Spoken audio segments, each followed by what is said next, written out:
ನಾನು ಪಚ್ಚಬೆತ್ತಿ ಬಿಕ್ಕಿದ್ದೆ ಬಂದಿದ್ದೆ ಮಂಗಳಾರನೇ ಬೇಯ್ತದೆ ಮಂಗಳ ಸೋತಕನೇ ಬೇಯ್ತದೆ ನಗರ നൊമ്പല കാലിന്റെ കരച്ചിൽ മൂട്ട് മുട്ടി നൊമ്പലോ എന്റെ കൈക്കാല് കരച്ചിൽ കൈ നീക്കാൻ കഴിഞ്ഞില്ല കാല് നീക്കാൻ കഴിഞ്ഞില്ല കാലിന്റെ നൊമ്പലോ പിന്നെ നടുവിന്റെ ഈടന്റെ നൊമ്പലാണ് ഞാൻ വരുമ്പോ പണിക്ക് പോകുന്നത് കാലത്ത് പണിക്ക് വെച്ചപ്പോ ഞങ്ങൾ ഈ പണിയെടുത്ത് വെയിലെടുത്ത് പണിയെടുക്കുന്നത് അപ്പൊ നിങ്ങൾക്ക് കുറെ കഴിയുമ്പോ 10-15 മണിയാകുമ്പോ ചായ എല്ലാം കുടിച്ചിട്ട് പിന്നെ എടുക്കുമ്പോ ഇന്നൊരു സ്പീഡ് നമുക്ക് മനസ്സിലാവുന്നില്ല ഒക്കെ ഞാൻ നമ്മളെ ഭാഷ അറിഞ്ഞ അങ്ങനത്തെ അല്ലേ മംഗളത്തെ അങ്ങനെ ആയിക്കോട്ടെ ഇങ്ങനെ പറഞ്ഞത് പറഞ്ഞ സംഗീതം അറിഞ്ഞാലോ ഞങ്ങളത് പരിചയപ്പെട്ട വേണ്ടി വന്നത് അപ്പൊ നമ്മൾ പച്ച മരുന്നിന്റെ ഒരു ഭയങ്കര ഔഷധം ഞങ്ങളെ കയ്യിലുണ്ട്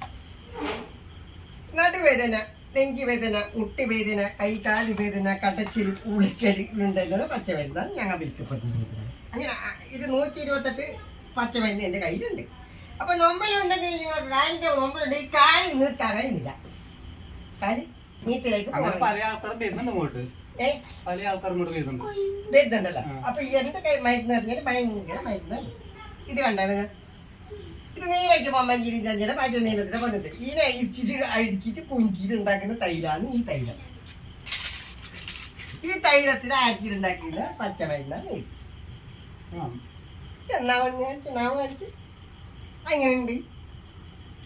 കയ്പുണ്ടല്ലോ അപ്പൊ ഇതിനെ പച്ച മരുന്നുണ്ടാക്കുന്നത് നല്ല തൈലം ഉണ്ടാക്കും ആ നടുവേദന നെഞ്ചിപ്പത്തിന്റെ കാലുപത്തിന്റെ മുട്ടുപത്തിന്റെ കൈക്കാല് കടച്ചിൽ ഉടുക്കല് ബാധിച്ചപ്പത്തെ കൈ നീട്ടാൻ പറ്റുന്നില്ല കൈ ചലിപ്പിക്കാൻ പറ്റുന്നില്ല ഒന്നും ചെയ്യാൻ കഴിയില്ല 24 കഷ്ടപ്പെട്ട് അധ്വാനിച്ച് നിങ്ങളെ പിടിച്ചിടുമ്പോൾ നിങ്ങളുടെ വീട്ടിൽ നിങ്ങൾ ഭാര്യ പറയും നിങ്ങൾക്ക് ഒരു പണിയെടുക്കാൻ കഴിയുന്നില്ല എന്ന് പറഞ്ഞോളൂ അപ്പൊ ഞങ്ങൾ പറയുമ്പോ നിങ്ങൾ ഒന്ന് വിചാരിച്ചറാ അപ്പൊ ഇതെന്ന് പറഞ്ഞു കഴിഞ്ഞാല് പച്ച മരുന്ന് തൈ